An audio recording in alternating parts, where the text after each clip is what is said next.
Prior to the 2020 lockdowns, buy now, pay later services were obscured from most of the market.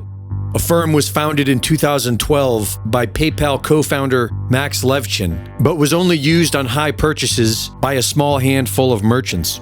After the 2020 lockdowns, as people's money became weaker, sudden partnerships with Apple Pay and Amazon, a Super Bowl ad, and an IPO brought Affirm and the entire buy now, pay later scheme to a public already slipping into debt. The first year saw an over 400% increase in people using buy now, pay later services to buy essentials, including groceries, gas, and paying their utilities.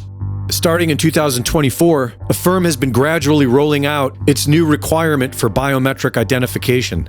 Once again, this is the old-fashioned problem, reaction, solution scheme being deployed. Under the guises of safety and fraud prevention, the buy now, pay later industry will soon require biometric ID, and Visa is following close behind.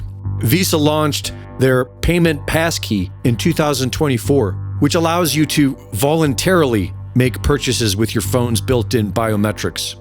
Visa aims to be biometric first by 2026. The international banking cartel has made it clear that this is where we are headed. It's the only way the crypto AI control grid can function.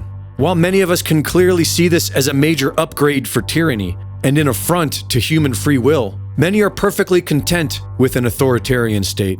The 2020 lockdowns seemed to have reinforced this. Tyranny and authoritarianism doesn't always look like what we think it looks like. They can go the 1984 jackbooted thugs with the boot on the face sort of tyranny, or they can go the Aldous Huxley Brave New Worlds, drugging people with soma and making them love their servitude kind of a tyranny. And either one is bad, but at the very least, when you have the 1984 police state, Big Brother kind of police state, at the very least, people know that there is a tyrant and they know that the boot is on their face. I think there probably is a point at which you've invested your identity so much in a certain political propaganda line that it would be very difficult for you to come back from it, which is why I think the COVID conversation basically disappeared so quickly, because so many people probably understood intuitively they'd been had, but no one wants to talk about it.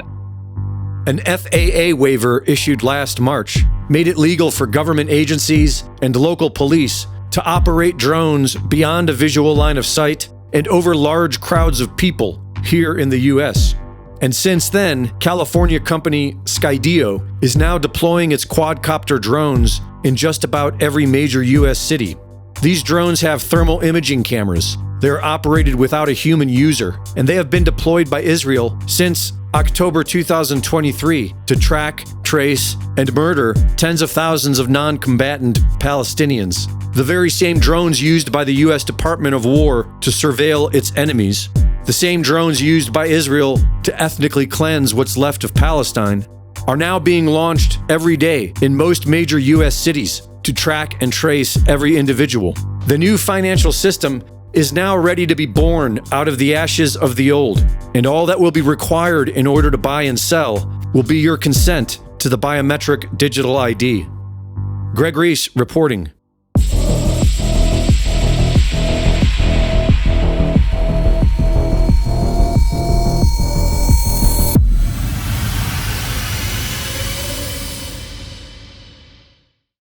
The Reese Report is now fully funded by my Substack subscribers. Subscribe today and support my work at gregreese.substack.com.